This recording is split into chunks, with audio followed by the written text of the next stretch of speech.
A ver, si pensamos en la evolución, lo normal es que nos venga a la cabeza, pues eso, ¿no? Un proceso súper lento, al azar, de prueba y error.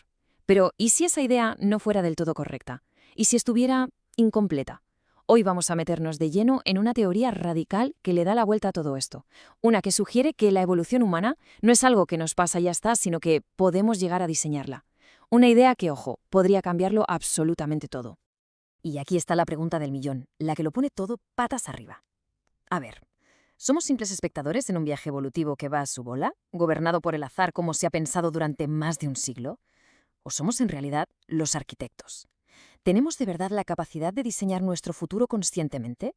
Es una idea que, bueno, no solo es fascinante, es que choca de frente con el pensamiento científico más tradicional. Vale, para que se entienda bien, por un lado tenemos la visión de siempre, la clásica. La evolución es una línea recta, una lucha por sobrevivir y el azar manda. Pero por otro está esta nueva ley evolutiva. Y aquí, claro, la cosa cambia por completo. Ya no hablamos de una línea, sino de un fractal. ¿Y qué es eso? Pues básicamente un patrón que se repite una y otra vez, a todas las escalas, desde los genes hasta cómo organizamos nuestras sociedades. Y lo más fuerte de todo, ¿cuál es la herramienta para cambiar ese patrón? Pues no es la fuerza bruta, es el lenguaje, una idea potentísima que ahora vamos a desgranar. Entonces, ¿cómo funciona exactamente esto de la evolución por diseño? Vamos a sumergirnos en los principios fundamentales de esta nueva ley para entender bien las reglas del juego.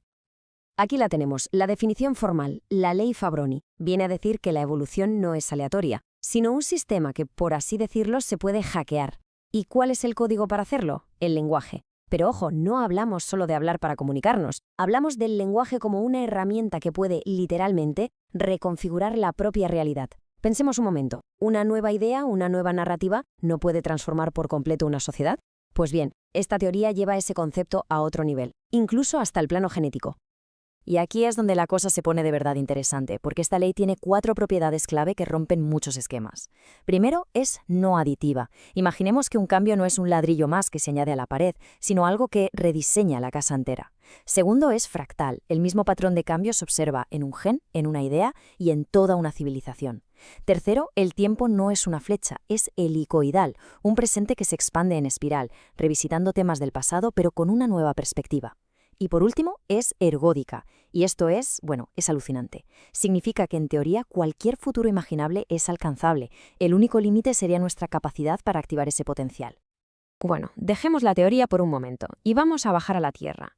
¿Qué pasa si miramos el mundo de hoy con estas gafas puestas? ¿Qué nos revela esta ley sobre nuestro sistema global actual? Pues la fuente lo describe con una imagen muy potente. La máquina de extracción. Es que los datos son brutales. Fíjense. El 10% más rico del planeta posee el 76% de toda la riqueza. Mientras tanto, la mitad de la humanidad, unos 4.000 millones de personas, se tienen que repartir un mísero 2%. Visto desde esta teoría, esto no es una casualidad ni un fallo del sistema, es el sistema funcionando tal y como fue diseñado. Y esta frase lo clava, lo resume a la perfección. La teoría argumenta que el sistema global no está diseñado para el bienestar general, sino para concentrar la riqueza y la energía en una élite muy pequeña, funcionando como una auténtica pirámide extractiva. Claro, y esta máquina de extracción, según la fuente, tiene sus guardianes. Se señala a esta coalición de naciones que estarían implicadas en operaciones militares como Olympic Defender. ¿Y el objetivo? Pues no sería solo dominar la Tierra, sino también el espacio. La idea que se plantea es que estarían creando una especie de escudo orbital para proteger esta estructura piramidal de cualquier desafío. El control ya no sería solo terrestre, sino cósmico. Para que todo esto no se quede en el aire, la fuente se enfoca en un caso de estudio muy concreto, Argentina, cuyo historial reciente es interpretado como un error evolutivo de 40 años. Ahí lo tenemos, el patrón fractal del que hablábamos, pero aplicado a la economía de un país. Crisis que se repiten una y otra vez, casi como un eco. ¿Por qué ocurre esto? Según esta teoría, una moneda estable es como un pacto de confianza, una palabra que la sociedad respeta. Cuando la inflación destruye el valor de esa moneda, esa palabra social se rompe. Y sin esa confianza básica, sin ese lenguaje común que da valor a las cosas, el sistema no puede evolucionar, se queda atrapado en un bucle. Y las consecuencias de esa palabra rota se ven aquí de forma dolorosa. Los resultados educativos se desploman. Y claro, si aceptamos la premisa de que el lenguaje y la capacidad de pensar son el motor de la evolución, este gráfico no muestra solo una mala nota académica, muestra la degradación del biomarcador evolutivo de una nación. Es una herida directa a su potencial de futuro. 400.000 millones de dólares. Hay que pararse un segundo a pensar en esta cifra. Es más de la mitad de toda la economía del país, evaporada. Visto desde esta teoría, esto es mucho más que una crisis financiera. Es una hemorragia masiva de energía vital. Es el potencial de un país entero siendo extraído y expulsado, dejando al sistema sin la fuerza necesaria para poder regenerarse. Pero ojo, que este patrón de extracción y degradación no es algo único de Argentina. La fuente invita a mirar a la historia y sugiere que el modelo que hoy vemos a escala global tiene un precedente histórico en el patrón europeo.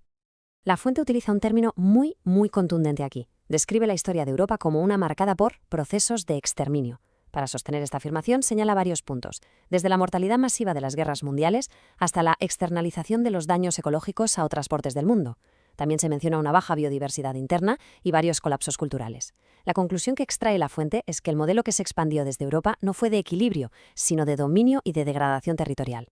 Y frente a ese panorama, la fuente propone una alternativa y sitúa el foco en Sudamérica, atribuyéndole un rol clave en lo que sería un nuevo ciclo evolutivo. Y aquí es donde la narrativa da un vuelco. La teoría propone a Sudamérica no como víctima, sino como la clave del futuro. Y se empieza con datos como este, un 27%. Casi un tercio de toda el agua dulce renovable del planeta se encuentra aquí. En un mundo que cada vez tiene más sed, esto no es solo un recurso, es la base misma de la vida. Pero no se trata solo del agua, sus ecosistemas están entre los más intactos del mundo. El índice de integridad de la biodiversidad allí es altísimo. ¿Y qué significa esto en términos evolutivos? Pues que mientras otras regiones han agotado su biblioteca biológica, Sudamérica la conserva casi intacta. Es, según esta visión, la gran reserva genética y biológica para el futuro del planeta. Y por si fuera poco, su papel como pulmón del planeta.